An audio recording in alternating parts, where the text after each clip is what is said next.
Vai.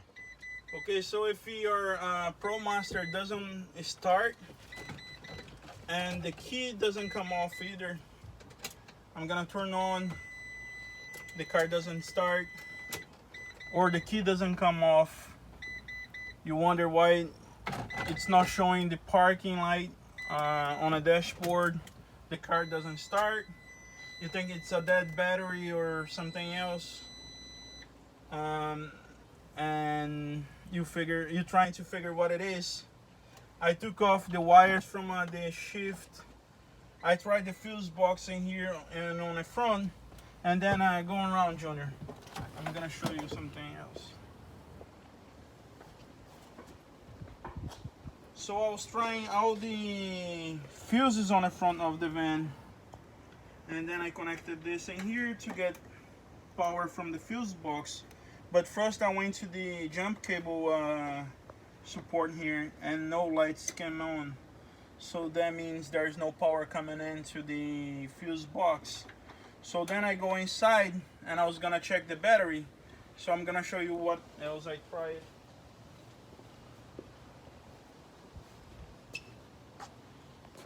So this is my ground wire here, my neutral, in some other languages. And first I went to the battery pole here and shows power, so that means I got battery.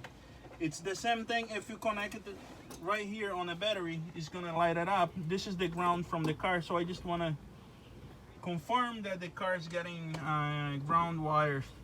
So I started to try each one of this, and then everything's light up, but this one is not lighting up.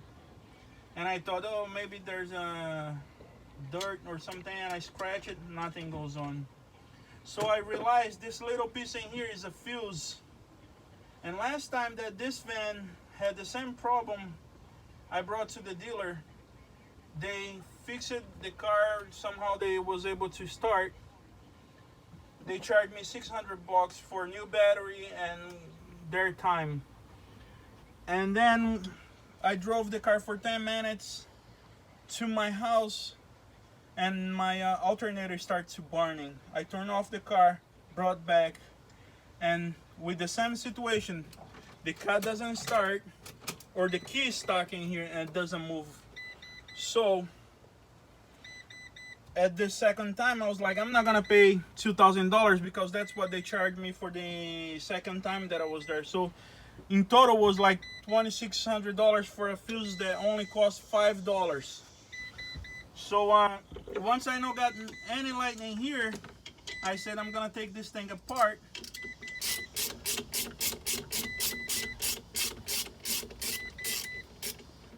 And then, just for fun, I'm gonna try to connect it on the other side of the fuse where I'm getting power, and look at what happened. Car starts, key comes off. For $5, they charged me $2,600, and they are in Summit. It's a Duarte or Dwayne dealer, Chrysler and Dodge dealer. They charged me $2,600 for this little piece. I went to the Advanced Auto Part and I got this fuse. It's a 32 voltage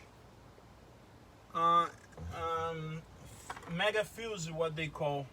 So now I'm gonna replace it for $5, and I got my Ram ProMaster 2500 running again.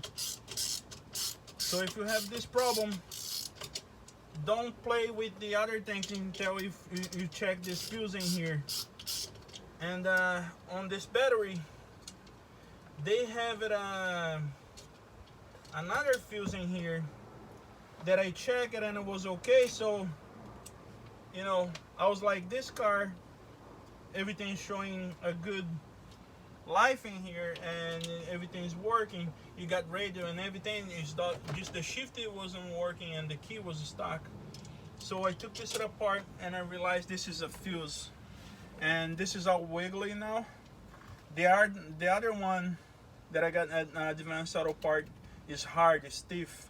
So I'm gonna use this one for now, but I'm going to order this online. They don't have it in stock. And this one is the same voltage. It's just the amps that I don't know if it's the same. So I'll just gonna give it a try on that and see how it's gonna work. I don't think so I'm gonna make it more damage than is necessary, you know.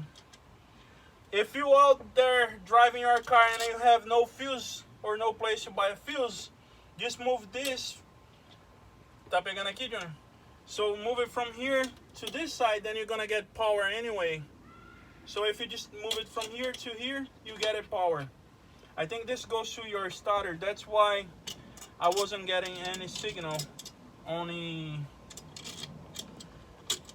key, on a shift or anything, because I think this sends a command to the starter and also to the shifting box. But once you get power through this cable, you are able to start your car, and then also you are able to remove the key that's stuck. So, you know, if you have it any Dodge, Chrysler, or Jeep, they might be on the same situation.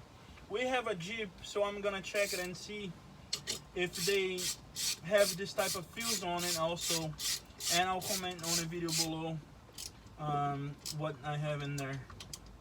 So right now this is tight. I'm gonna tighten it up the other side of the fuse. And these connections for the batteries over here and on this side, they are really bad. I think they can do better than this, because right now it's fully tight and it's not working. I'm gonna upload the video and you guys can tell me or what you think, and if you have any question. I have this van for about 2 years and I can tell so many problems that I have already. So if you have any questions, just tell me on a comment below, and I'll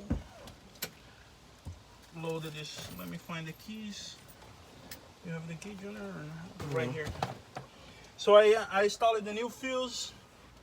That's different from the other one, but who cares? The parking light is on. Before that light wasn't showing, and now if I press the brake, I'm able to switch gears, and then I'm able to start the car, and that's how it was. Thank you so much.